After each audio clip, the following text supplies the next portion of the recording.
একটি সাদা কালো ডকুমেন্টের সাদা কালো সিল কালারাইজ করা যে কতটা সহজ আজকের ভিডিওটি দেখলে বুঝতে পারবেন।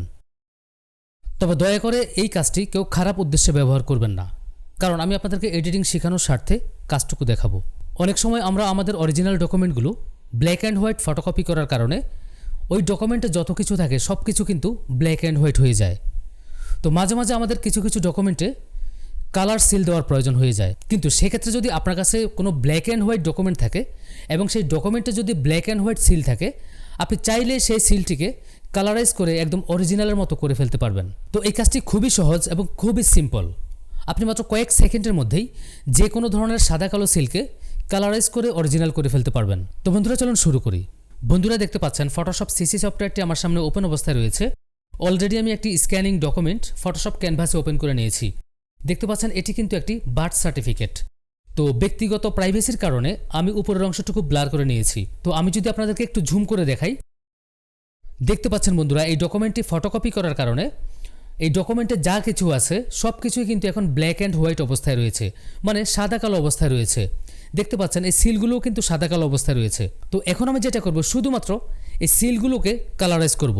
এই সিলগুলো কালার করার পর আপনার মনে হবে যেন এই সিলগুলোকে এখনই মারা হয়েছে। তো সেটার জন্য প্রথমে আপনি যেটা করবেন, এই ডকুমেন্টের মোড চেঞ্জ করে নেবেন।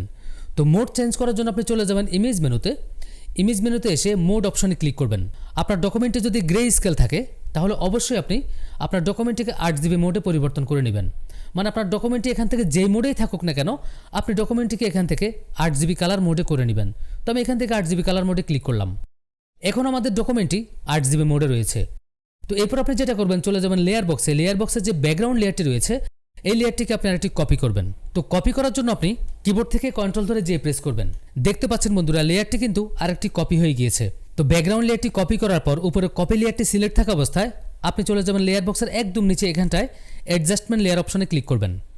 অ্যাডজাস্টমেন্ট লেয়ার অপশনে ক্লিক করার পর একটু উপরে এখান থেকে কালার ব্যালেন্স অপশনে ক্লিক করবেন। তো দেখতে পাচ্ছেন বন্ধুরা কালার ব্যালেন্সের একটি বক্স কিন্তু এখানটায় ওপেন হয়েছে। তো এরপর আপনি যেটা করবেন, ম্যাজেন্টা কালারটিকে ফুল করে দিবেন। এরপর আপনি রেড কালারটিকে একটু হালকা বাড়িয়ে দিবেন এবং ব্লু কালারটিকে হালকা একটু বাড়িয়ে দিবেন। তো এরপর আপনি যেটা করবেন, এই বক্সটিকে এখান থেকে ক্লোজ করে দিবেন। তো বক্সটি ক্লোজ করে দেওয়ার পর আপনি যদি লেয়ার বক্সের দিকে লক্ষ্য করেন, দেখতে পাচ্ছেন এখানটা একটি অ্যাডজাস্টমেন্ট লেয়ার কিন্তু তৈরি হয়েছে। তো এরপর আপনি যেটা করবেন, এখানটা লেয়ার মাস্কের যে থাম্বনেলটি রয়েছে, আপনি লেয়ার মাস্কের থাম্বনেলটি সিলেক্ট করবেন। সিলেক্ট করার পর আপনি এটিকে ইনভার্ট করে দিবেন। ইনভার্ট করার জন্য কিবোর্ড থেকে কন্ট্রোল ধরে আই প্রেস করবেন। তো আমি কিবোর্ড থেকে কন্ট্রোল ধরে আই প্রেস করলাম। দেখতে পাচ্ছেন বন্ধুরা আমাদের অ্যাডজাস্টমেন্ট লেয়ারটি এখন ইনভার্স অবস্থায় রয়েছে। তো এরপর আপনি চলে যাবেন টুল বক্সে। টুল বক্সের ঠিক এখান থেকে ব্রাশ টুলটিকে সিলেক্ট করবেন। ব্রাশ টুল সিলেক্ট করার পর উপরে এখান থেকে অপাসিটি 100% এবং ফ্লো 100% রাখবেন। তারপর আপনি লেয়ার বক্সের একদম নিচে যে কালার বক্সগুলো রয়েছে এখানে আপনি ব্ল্যাক অ্যান্ড হোয়াইট রাখবেন, যেমনটি আমার রয়েছে। তো তারপর আপনি যেটা করবেন, আপনার পরিমাণ মতো ব্রাশ সাইজটিকে বড় অথবা ছোট করতে পারবেন কিবোর্ড থেকে লেফট অথবা রাইট ব্র্যাকেট চেপে। তো আমি একটু ছোট করে নিচ্ছি।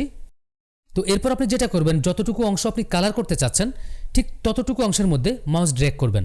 তো আমি করছি, দেখেন আমার যতটুকু অংশ কালার করা প্রয়োজন, মানে যতটুকু অংশ সিল রয়েছে আমি সেই সিলটুকু কালার করব। তো আমি ঠিক এখান থেকে মাউস ড্র্যাগ করা শুরু করলাম।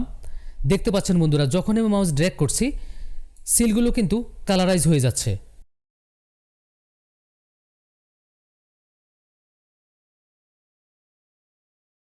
দেখতে পাচ্ছেন বন্ধুরা কত সহজে একটি সাদা কালো সিলকে কালারাইজ করা যায়।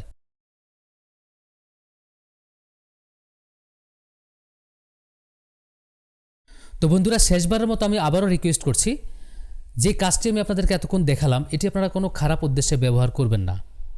তো আশা করছি আজকে টিউটোরিয়ালটি আপনাদের অনেক ভালো লেগেছে। আর যদি ভালো লেগে থাকে তাহলে অবশ্যই আমার ভিডিওতে একটি লাইক করবেন, আর আপনার কোনো মতামত থাকলে সেটি কমেন্ট করে জানাবেন।